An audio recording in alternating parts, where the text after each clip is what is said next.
if we can keep God first in our marriage and for each one of us, Mm-hmm. I feel like that's what's really kept us strong together.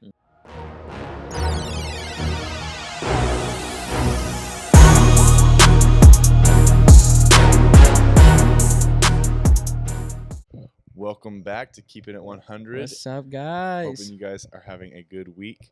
Hope you guys enjoyed the last episode.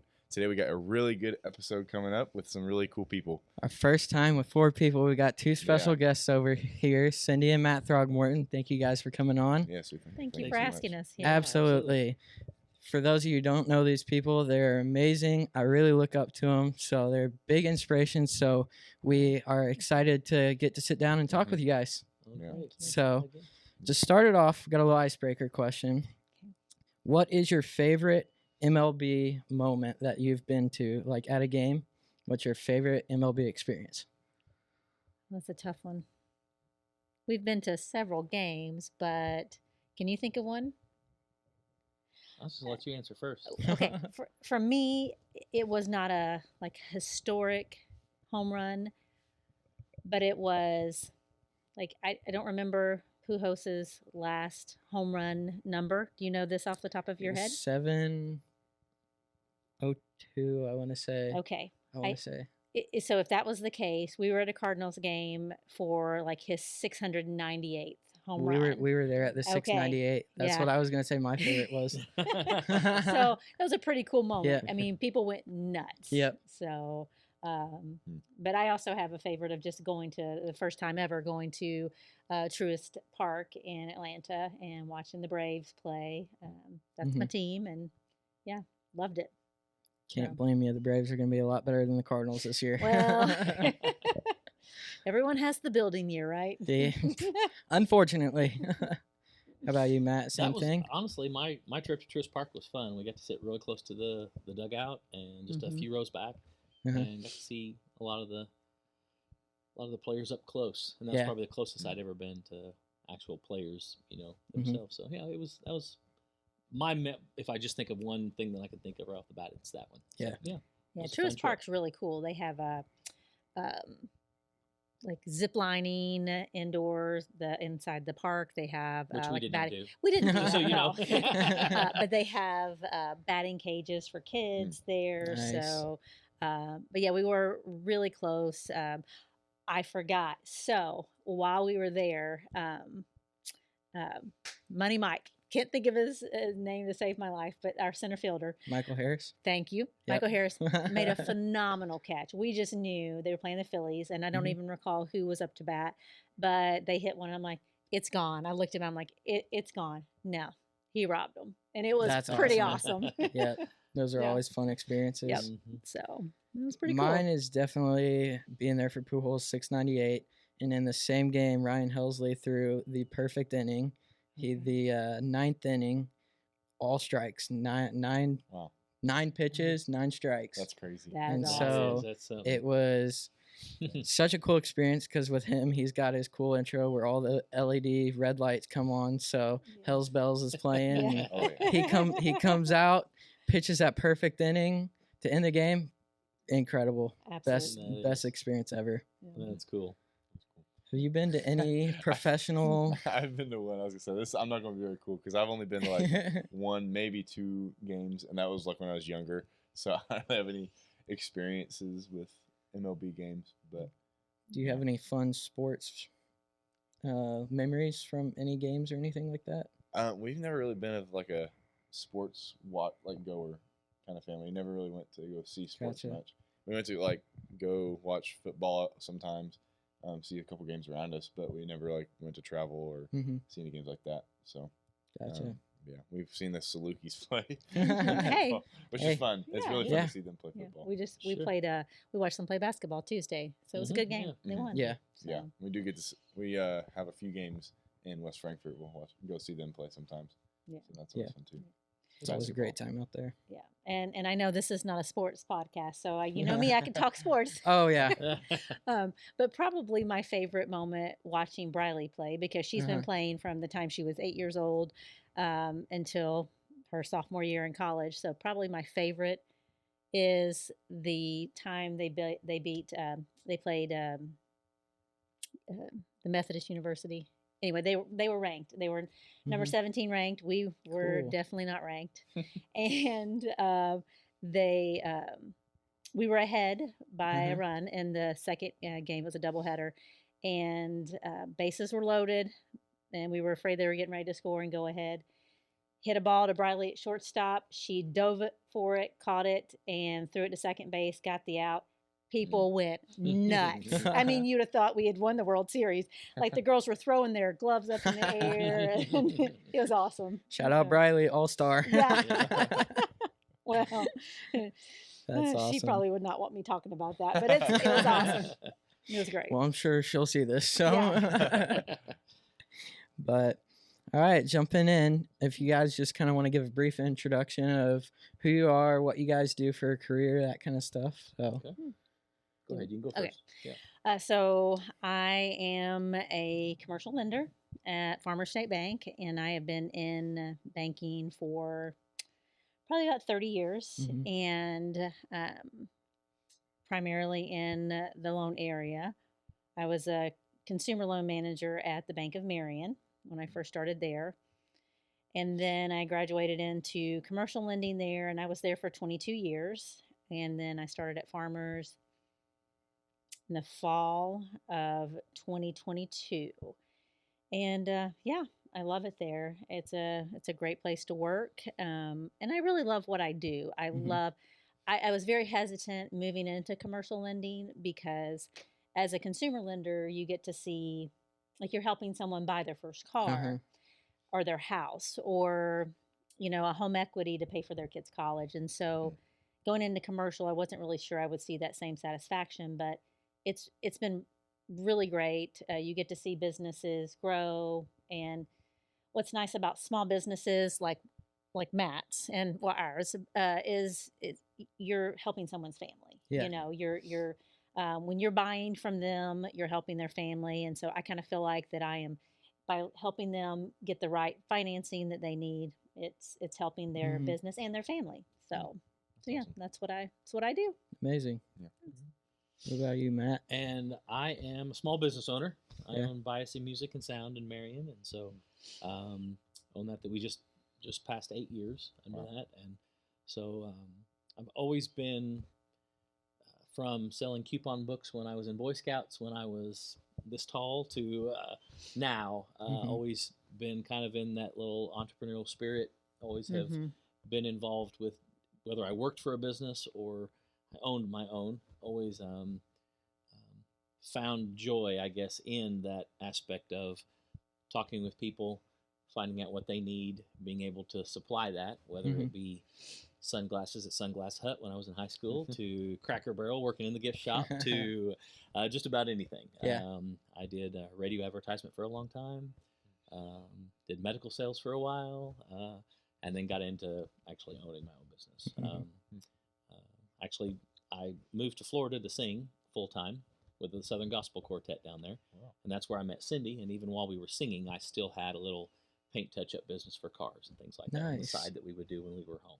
So I've always been involved in sales and marketing and that type of thing. And so, but yeah, so now I get to do, our slogan is "We are everything music" at Biases. So it can be anything from guitars and amps and PA equipment to the install side of a lot of that. We work a lot with churches. That's and cool. So we do audio, video, lighting, and all of that stuff. So there's accomplishment. I know, and Cindy mentioned, like, with her in the bank, it's almost like you're helping their family. Yeah. I'm helping that church family by giving the worship experience maybe, something that will enhance that when it comes to that. So that's where I get a lot of my joy in what I do, and helping with that aspect, or the brand new student that wants to take guitar lessons, and we can get them into a guitar and do something like that. So that's awesome. Absolutely. Yeah, that's really cool. Shout out to Biassy. Yep. Yeah, that was my cheap plug right there. That was my plug for the provided these chords. Really. Yeah. That's right. You guys. I started to say this guy looked a lot like the guy who sold us these chords. That is right. So that's awesome. But so have you guys always been Christians? What's kind of your story with God? I'll let you go first on this. Okay. I think, and I don't know exactly, 8, 9, 10, around that time. I grew up in church. Mom and Dad always had us there, but got saved around. Most people know the day, and unfortunately I don't. I just remember. It seems like I've always, been not just involved in church, but always. I can't remember a time that I wasn't a Christian. I guess is probably maybe a weird way to say it, but I always feel like I've always been that. Saved early, baptized early. Grew up in that Christian household. Very thankful for that. Sometimes, you always like, oh, you lived a sheltered life. I don't see that at all. I don't see that I lived a sheltered life at all. I think it was a blessing that I wasn't involved in a lot of things that my friends in school were. Didn't have to worry about where I was on the weekend. Some people call that boring. I didn't. I enjoyed it. And so through college, same thing. I just always have just tried to leave that, Christ-centered life. We all fail. Not saying it's been perfect because I haven't, none of us have, but definitely try to do that on a daily basis. So, yeah. Absolutely. Yeah. Awesome. It made me think about, you guys watch Tim Hawkins? Oh, yeah.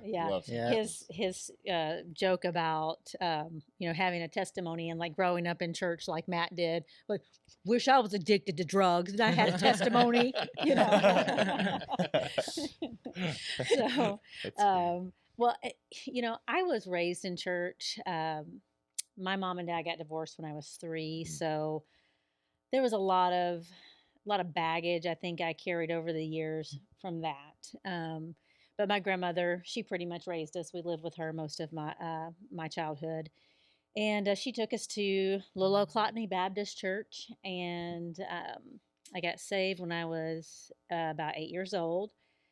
And it was a little different experience for me than it was for Matt, because even though, I don't want to say it didn't stick because that's not the case. Like once God gets you, he's, he can do whatever he wants, but we also have free will. And I took a lot of free will during my, my high school days and like young adult. And unfortunately, did a lot of partying and drinking, and there's a lot of drinking that abuse of that goes on in my family. My dad was an alcoholic when I was young. My youngest brother was 29 and he died from alcohol abuse. So there's a lot of that, and thank God he saved me from that. He just kind of opened it up and like it was like he opened up the blinds and I could see it clearly. He was just kind of like, is this the path that you want to go down? Do you want to live? And at the time my brother had not passed away, but it was, do you want to live that life like your dad's living? You see what kind of life this is, and as much as I love my dad, I did not want to live like that. And a friend of mine had invited me over to stay at her house, and so I was there, and my mom called and said, hey, I'm going to a revival at this church, would you like to go? And I'm like, well, I'm at her friend's house. She's like, I'll come pick you up. Okay, fine. So went to the revival, and a little apostolic church, and I got saved. And it's a pretty awesome experience. And just really from that point, kind of back and forth a little bit with struggling with those old friends and, the partying friends that I had, and then knowing that that's not what he called me to do. And so did a little bit of struggling with that over about a year. And then it wasn't too long after that Matt and I met. I'm going to say it was probably about a year. So about February of 1997 is when we met. And I've heard, and don't get me wrong, I do not think he is a savior at all. I know who my savior is. Lord Jesus Christ is my savior. But I heard Albert Pujos's wife one time. She said, if I could go and say that I had, someone on earth that helped me walk that faith, it was her husband, and I feel the same way. I feel like he led that godly example, and That's amazing. and it helped me to be like, yeah, I need to be better. So, yeah, That's awesome. That's amazing. You guys have such powerful stories, so we appreciate you guys sharing that. Thank you. Yeah. And one thing that you mentioned before we started the podcast is a trip to Israel. Yeah, I never knew you guys took that. Let's hear about it. That's awesome. Sure. Yeah. So before I tell you about our trip, Matt went in 2016. So he went with our church group, and the with two the guys, singing group. and with the two guys that he sang with, so he did that in 2016, and I was like, that was great, but the girls were younger at the time, and I was very hesitant about leaving them. And when 2018 rolled around, he said, hey, because he was in leadership at the church, the church is going again, let's do this. I still resisted. Yes, I still was reluctant. But I'm so glad I did. Wow. I mean, it's hard to describe. I told someone when we landed, it's like, how do you convey the thought? Because the only thing that came to my mind was, I'm home. Like, I know that's not really my home, but it felt like, wow, this is powerful. Even just landing. Yeah. But yeah, we went, our first day, we went to Capernaum. No. Well, Caesarea. We went to Caesarea, and then we went to Mount Carmel. As soon as we landed. Yeah, so we got off the plane. So it's like a 13-hour flight. We got off the hit the ground running. Yep. That's basically they told us whenever they were like, make sure you bring your toothbrush and your handbag or something, so that sleep on the plane. Because you're going to sleep on the plane, get off, you're going to brush your teeth, you're going to brush your hair, and you're going to go. Yep. And that's what we did. And so we went to Caesarea. Mount Carmel. And then Mount Carmel. The Mount Carmel is, I don't know if you knew this. I guess I'm not geographically challenged, but I'm not the best geographical person. Right here, same. I feel you. So this is where, when we looked out, it was the what's the valley called, Matt? Kidron? Yeah. Okay. The Valley of Armageddon will. Yes, where the Battle of Armageddon is supposedly going to take place. So we did that. A lot of walking that day. So it was kind of like a whirlwind, especially that first day. We stayed in what was the place we stayed, Matt? Engev. Is that where we stayed? We stayed in Engev the first 2 or 3 nights. You could see, like, across what was that? The Sea of Galilee that we were there beside, or what was that? Where we stayed in the Kibbutz. That was Sea of Galilee. And so across that was Tiberias. Yeah. So we got to see, like, over at night. It was really cool. Yeah. They fed us so well. The food is so good in Israel. What kind of food do they have over there? So, I mean, like normal stuff for us. The only thing they don't really eat is pork. And then the only really different thing that we experienced is they don't want you to have meat and dairy together. Really? So I don't remember the verse. I was trying to think of the verse before you even started talking about it. So it's basically something to do with the boil the young and the mother's milk. And so there's something there that they don't want you to have. So, like, we might have beef with our dinner. Coffee is definitely different. Yeah, really.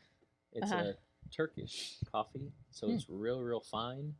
And how they drink it is, they just pour it in the cup. They pour water on top, and then they drink the coffee off the top, and the grounds stay in the bottom. Well, if you don't know that, you just tip it back. You're chewing that coffee. It's something, and it's strong coffee too. But we made it though. We still drank coffee. Yeah, you can't do it without coffee. So. Yeah, and so then we also went to the Sea of Galilee. I think it's called Peter's. St. Peter's. No, I'm sorry. The church we visited, where Peter's Privacy, maybe I think is what they called it, but it's a church there, and it's right by the Sea of Galilee, and supposedly this is where Peter whenever, he denied Christ 3 times, then Christ also appeared to him on the seashore and asked him 3 times to feed his sheep. Do you love me? Do you love me? And, so that was supposedly where that happened. We did visit Peter, the disciple Peter. We visited where his mother-in-law lived, and that was in Caesarea, correct? Capernaum? Okay. Again, geographical locations, I'm pretty not sure. mine. Yeah. So. And then, so we got to see, we went to the Dead Sea. We floated in the Dead Sea. It was really cool. That's amazing. So cool. I've always wanted to go over there. Just to It's float around. Yeah, it's very cool. And like we went out into the desert part. And what's the place that we traveled up to? We have all this stuff somewhere. But it's been a few years since we've been, but it's still, we can picture. Yeah. I know so many things and remember some of the stories, and then the names are like, they kind of go away. Yeah. So yeah. And so, but we went up to, it was supposedly one of the oldest cities there. There's been a movie made about it. It was where Romans were attacking, and the Hebrews, and I think it was. Can't think of it. Anyway. We went studied there. up really good for this podcast. We did great. So well prepared. Yeah. So we did all of that kind of on the outskirts of, and then when we got to Jerusalem, that was when it really got super cool. You're walking on the steps that Jesus walked. Yeah. That's so cool. I mean, yeah. And they're all That's different crazy. heights and different depths. And we were like, but they explained it so you had to look like you had to look at the steps as you walked, because some you would have to step higher, some were smaller steps. So that made you bow your head as you came up the steps. Just some pretty cool little things that's cool. that very neat. that they pointed out. It was really neat. So we went to the room where they and again, some of these are supposedly, and then some of these were definite. So supposedly where they cast lots for Jesus's clothes, where the Roman soldiers did that. We went to Caiaphas's house, the high priest, where they held Jesus. Down in the pit. We went down into, like, there's a basement, but it is more like a pit. And there's a couple of places where it really got me, and like, we know this is the place. We know this is Caiaphas's house. And to be there in that room, like, I don't know if it was someone that said it or if it was our guide. They said, your Savior's DNA is in this room. Wow. And, because he was beaten there, he bled there. And so that was extremely powerful. Yeah. But probably the most moving for me was the Garden of Gethsemane. We know Jesus was there. And we got to pray together. We got to go off and sit down and kneel down and pray together, and it was pretty amazing.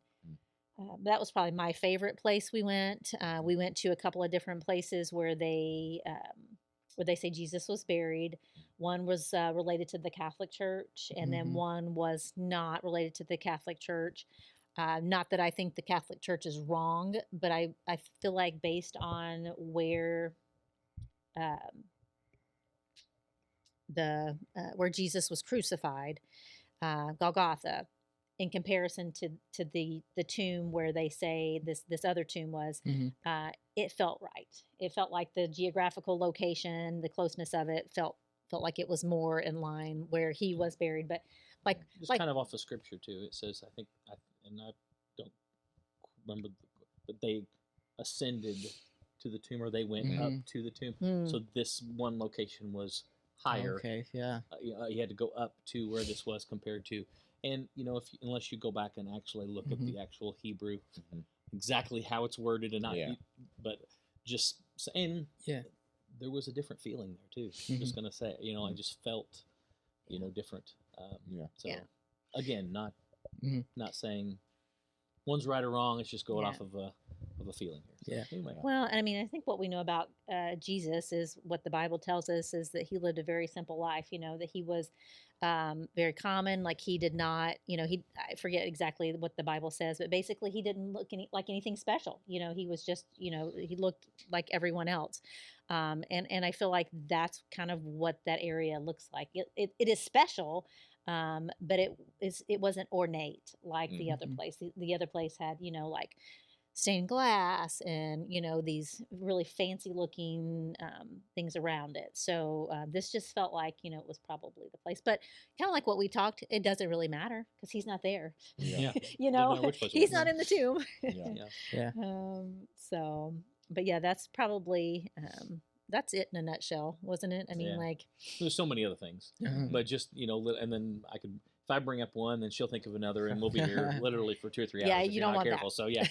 So but no, it was an amazing time, and I don't know if Cindy necessarily would, but I'd go back in a heartbeat. Yeah.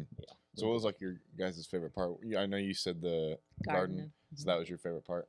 Yeah, I agree. It was. I mean, just where the garden's located, you literally look over into Jerusalem from there. Oh wow, that's and so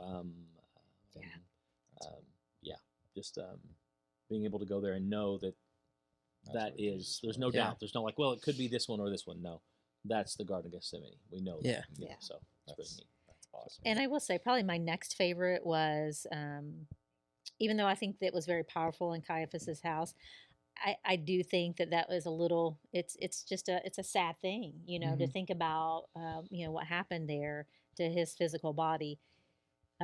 They had just dug out like trails. I don't know what the word is, like underground trails there in Jerusalem because there's so much, settling going on. And we got to go down in these tunnels to where the actual, like some of the stones were actual, like leading into Jerusalem to. Every time somebody comes in and destroys the city, they just build on top. Yes. And then they would build on top, and they would build on top. So there's layers of literally cities. Wow. Where it was, and they would just come in. So that's why they were unearthing and going down. When you go to the Wailing Wall, they've been able to excavate down kind of to the bottom of that, cornerstone. That they know that's the foundation of kind of that, and that's where your path starts, and you literally are going underneath all these layers of other cities and following past down to these big, huge stones that weigh, 4 and 5 tons that they didn't have heavy equipment. Yeah.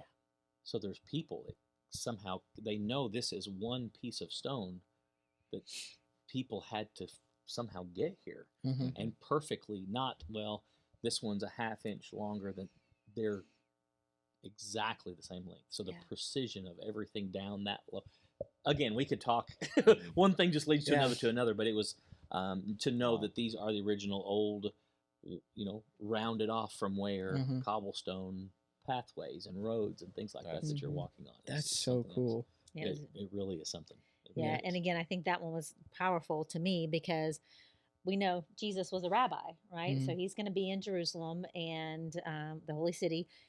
He walked those steps and he walked in where those tunnels are now, the original, they've dug down to the original, he walked there. So it's cool to think about that. Yeah. That's incredible. I would go in a heartbeat.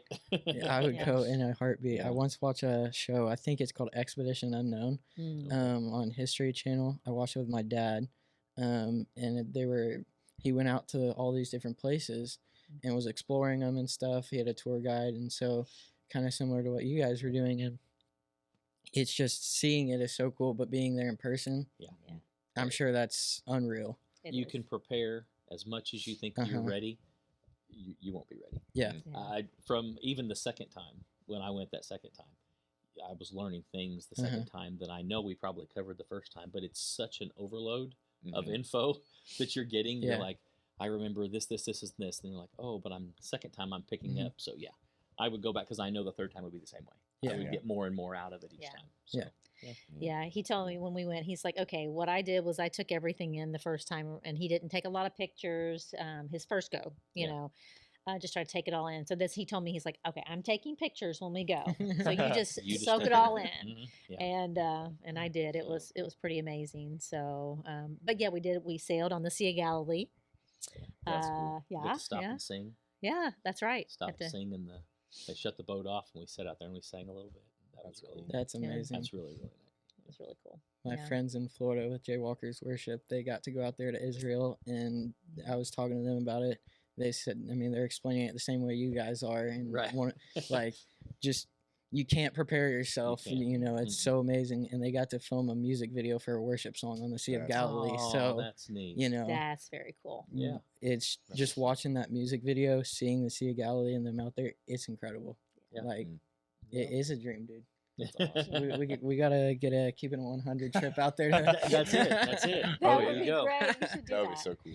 College life group at LCC. That'd be awesome. Talk to Ron Dog about it. Do a podcast at each little location my every gosh. day, and just Wouldn't that be absolutely. awesome? There you go. That would be so cool. That'd be amazing. Even if you did it in your hotel each night, you Yeah. know, kind of, this is what happened today. Yeah. So, Oh no. Yeah. They'll record each day. Oh, yeah. Just Bring a There you go. generator. Hey, if it's Sounds never like you been need to done take before, that. we'd be the first to do it. So I mean, might just have to. bring a little That'd be portable awesome. generator with us so we can turn Yeah. everything on. Yeah. No, it's good. But yeah, that's incredible. Yeah. It was amazing. It really was. And I would probably go back again. When we first came back, he was really sick. He got really sick, and I think just the stress of that, I was just like, I don't think I'll go back again. It's a 13-hour flight. But now that has your memory has passed a little bit, I would probably go back. Yeah. So 13-hour flight, man. Yeah. it was long.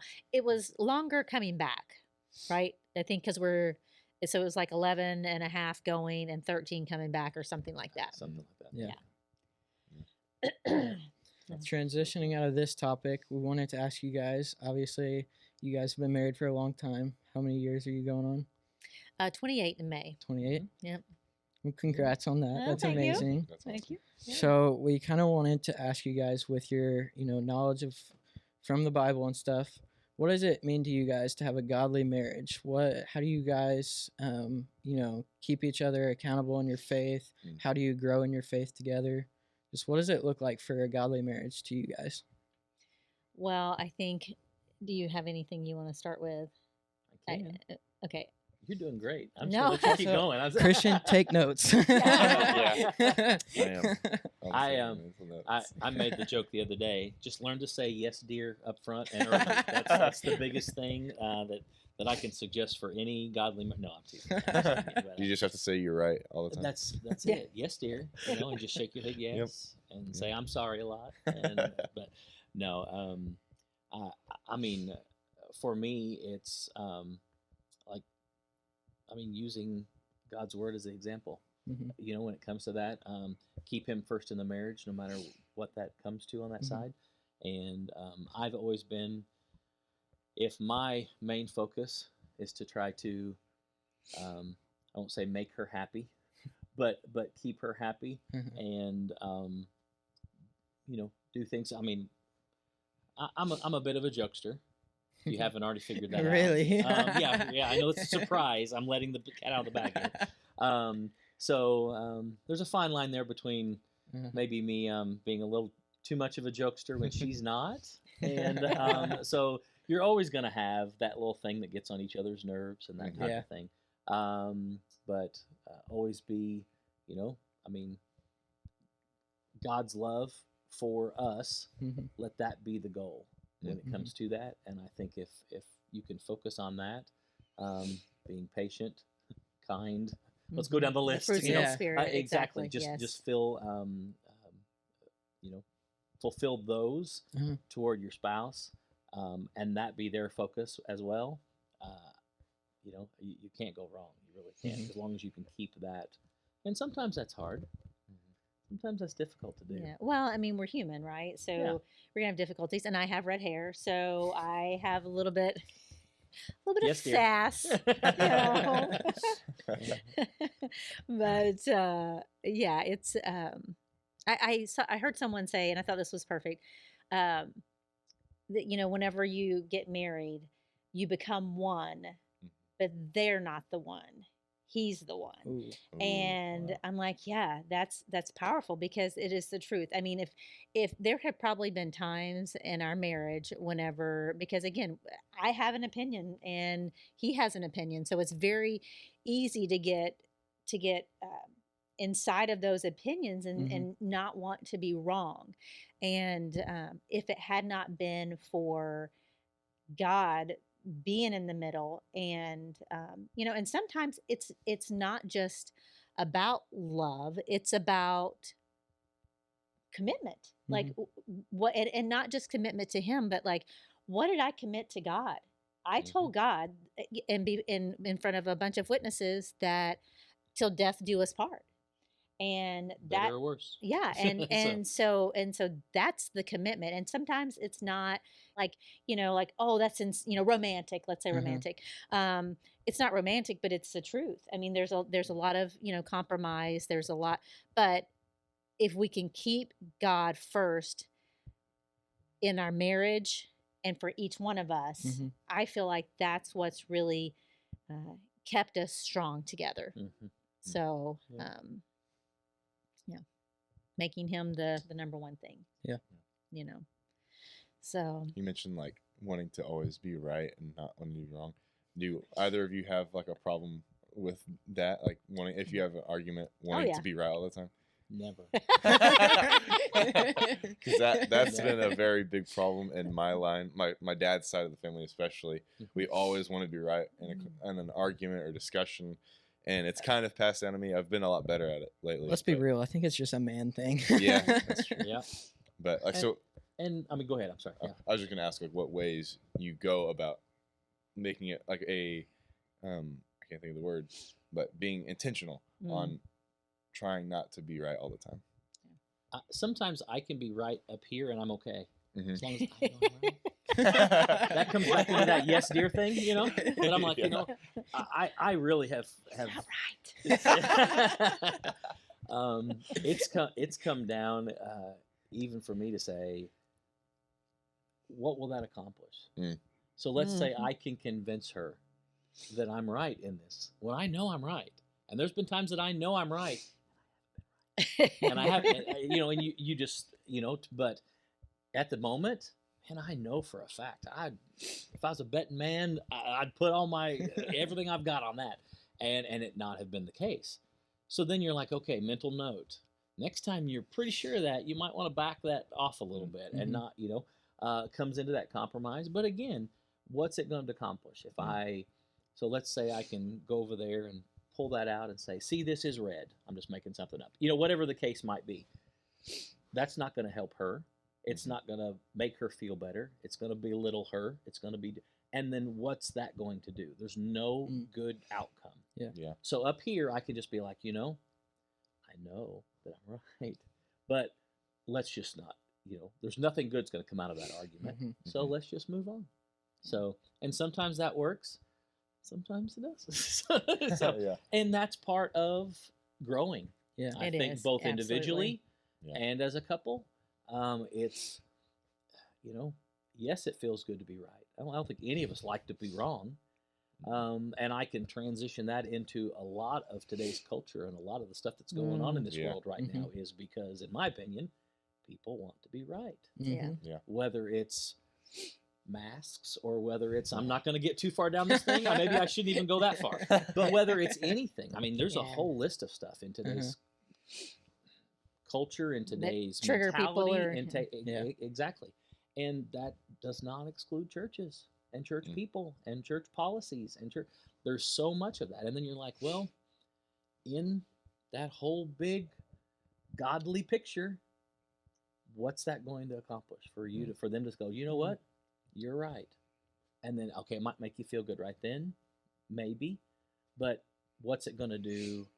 Like I said, how's that going to make her feel? I would never want to belittle her in front of the two of us, let alone in front of anyone else. And it's the same thing when it comes to anything. So, like, you know what? Hey, that whole agree to disagree can come into play. Or sometimes you just, it all falls back to my very first statement. Yes, dear. you know, you got to bite your tongue. just go on with it, and that way we can still kiss each other goodnight at the end of the day. I'm just making. Of course, you're going to do that, but anyway, you know what I'm saying. So that's how I have, you know. I shouldn't say learn to deal with it, because that's going to sound like it's a negative connotation, but because there are times that I really have been, man, I was really confident. Man, I know that's how that happened, or I know that's what I did, or I know. And so outside of us wearing body cams and being able to go back and look at everything that each of us do every day, there's going to be times that, you know, and it's okay for her to, you know, hey, that was blue. Hey, I know it was red. And we're okay, because really, difference does it make in the grand scheme of things? Yeah. So that maybe, to sum all that up, pick your battles. Yeah. I've heard that my entire life. But you know, hey, let's move on, and I told you so should never happen.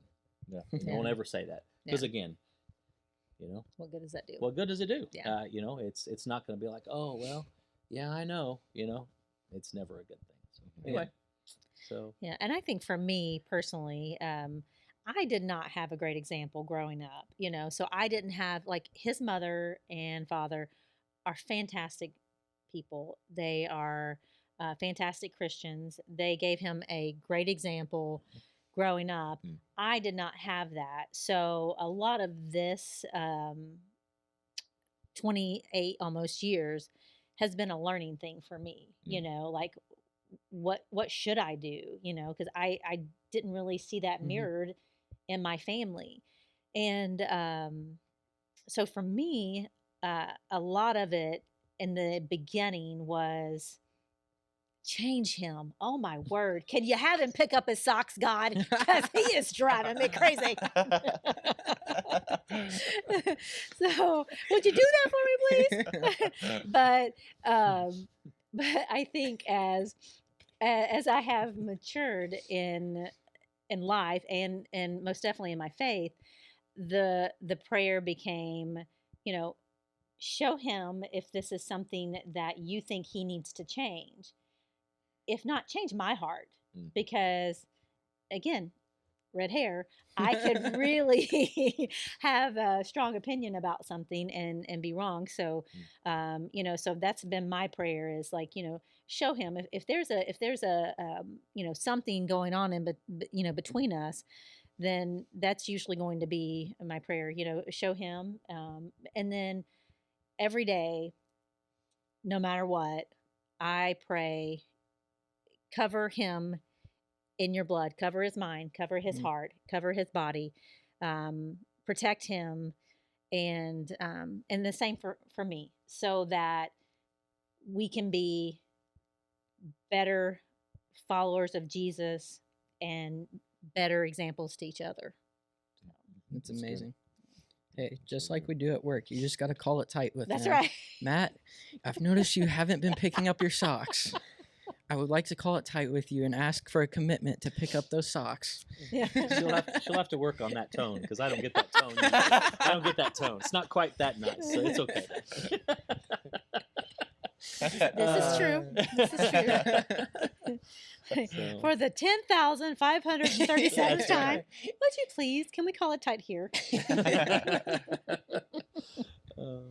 So I'm going to hand it over to you with this topic. Do you have any other questions, since, you know, you're in a relationship probably closer to this than me, so. I don't know. What's, like, been the biggest struggle? Like, when you guys started out, when you guys got first married, what was, like, one of your biggest struggles going into that? She just mentioned the socks. And that was like, No, I really think it's just living together. I mean, for me, it was living together. I mean, because again, we both had, we had a heart for God. His was obviously a deeper experience at that time than mine was, because I had walked away and was living a life that was not pleasing to God. And so I'd only been walking again with Christ for probably about a year or so. And so, but yeah, just kind of getting, you know, again, when you live with someone, just getting to those quirks, you know, those things that, and again, it wasn't easy for me, because, you know, my family is very opinionated, mouthy, and it's true, and so, it was a learning curve for us or for me to like know when to shut up, I mean, like, and I, so we always told our kids like, don't say shut up, don't say shut up. I'm kidding. Go ahead. But no, I mean, and like genuinely, like look at myself in the mirror and be like, you're not doing a great job. Time to, call it tight with myself, So that was kind of just really, trying to figure out how to live together, and still be good to each other. And I think that's good. I mean, that's like the hardest part kind of on that side, but I think that's a good thing too, because it also kind of humbles yourself that from this day on, this isn't just I can do what I want. You're having to change. You really are, whether you want to or not. You still want to be, the example. You still want to be the head of the household. You still want to be the leader of that side. But you also, it's not just I'm just going to go, hey, follow me and do whatever type of a deal. It's, I mean, when it comes to, maybe your biblical value, things like that side. But you now have to take into consideration, what's and again it goes back to kind of what I said at the beginning. If you, hey, I have my opinion, but hey, what's your opinion on where you want to go eat? Something simple on that side to where, okay, I might want to go here, but I mean, I love her and I know for sure she would really, really like to have buffalo wings tonight. And so, hey, I'm good with that. Let's go there. So it does change a little bit on that side. You've got, you hear a lot nowadays of, well, let's move in together and live together before we get married, just to make sure that no, it's you're making that commitment that you love that person no matter what, till death do you part, better or worse, all that stuff that goes along with that. And if that's truly the case, then you don't need to do all that. You're going to learn, you're going to adapt, you're going to grow, and that helps. I think that helps that couple grow as one. To where there's compromise in any marriage. There's going to be 100%. There's no doubt about that. You're not going to find somebody. Well, I would very, very find it hard to find somebody that's just going to be perfectly in line with everything that you like, everything you don't like, everything that goes along those lines. You're going to have some compromise here and there. You will. So by doing that and being able to say, hey, I want to put you first. She says, hey, I want to put you first. And if you keep that in that marriage, then that compromise brings you together as one. And it makes it a little... with God first, and that's what he means. He means with God first, and then him over me, and me over him. Over our own desires over the other. So see that right there? It's a perfect example. She knew what I meant, and so that's when you're almost 28 years in, you can do that. So, but well, awesome. And I think we know that marriage is God's design, and it is. It's one of those things that it's. Since it is his design, he set the perfect example in Jesus Christ, laying down his life for us. And so really, not only should we take up our cross daily and try to have that Christian walk, but we should definitely be there, for each other. And I will say, early on, there were things that we went through that were, I would call them surface level issues. Again, just getting to know each other better as far as like living together and things like that. But as we've been through the years, there have been real struggles that we've been through, not necessarily in our marriage, but things that could have easily torn our marriage apart. He's had illness. He has Crohn's disease. Our youngest daughter, she has Crohn's disease. So those are things that, it adds stress to your life and, could add stress to your marriage. But I think probably the number one thing that we have dealt with in our almost 28 years is our oldest daughter has just walked away from her faith. And it's been a real struggle for us. And as bad as it's kind of like the message this morning, what a perfect segue into, what we're going through, because what we're going through is not good. you know, what we're going through, she's living a life that is just the opposite of where she should be in Christ. Even though we raised her in church, but this, he has a purpose for this pain, and yeah, we won't stop praying. You know, we're going to keep praying for her, and yeah, it's just something that it could have easily, because this is what the enemy wants, right? The enemy wants to tear your family apart, and how better to tear your family apart than to, you know, take one of your kids and turn them into you know, someone that's living for the enemy. And you know, and then he's hoping that that's going to take it and it's going to tear us apart, and then that, of course, then that creates issues for our youngest daughter, because again, lived through divorce and know what that feels like even as an adult, you know. So anyway, I think that you know, this is something that is still fresh for us, but it's something that it's a daily intercessory prayer for her, that we, you know, will keep, you know, battling for her soul, and keep battling for each other, you know. Yeah. So. And like you said, the enemy comes to steal, kill, and destroy. You know, they've been using that verse each one of these abundant life messages that they've been doing at our church. And so, you know, the enemy is strong, but you know who's stronger? God. Absolutely. And so I believe that he hears your prayers, and he'll answer them. Yeah. So thank you. Do you have any other questions for him? I think I have like one last question is, what are things that you guys keep, like it's something that you have to do every day, like you make it a priority to do this with, like in your marriage? Like what are some of those things? I don't really, for me, and this is not together, but this is something that definitely helps my marriage. I know this, and I think you know this as well. You know, I get up at 5 o'clock every morning, and I, you know, will spend the next hour in devotion and prayer time. And I think that does help our marriage. I don't know necessarily that it's specific to our marriage, because again, it's something that it helps her put up with me. No. That's what it does. It takes. No, helps her put up with those socks that are right there on the floor. That's it. Yeah, she gets out of prayer and stands up, and there they lay, and she's like, "Oh, that just went away now." Because no, I'm teasing, but no. I mean, I mean, we both make this a priority. We never, before we ever, you know, she leaves before I do, or I leave before he does. It's always like, you know, bye, I love you. We always say I love you before we ever leave, whether even if it's on the phone, type of thing, and not just flippant. Not just a common, just like a just to say it. You know, it's like, you know, if I say, okay, I see you later, bye, and I just hang up, she's calling me back. Now wait, what'd you say? You know, it's because I didn't say bye, I love you. And we've kind of done that before too, just jokingly even, you know, since you know we don't joke around at all, as you can tell. So, but I mean, even when we're leaving the house, we'll say, you know, bye, love you.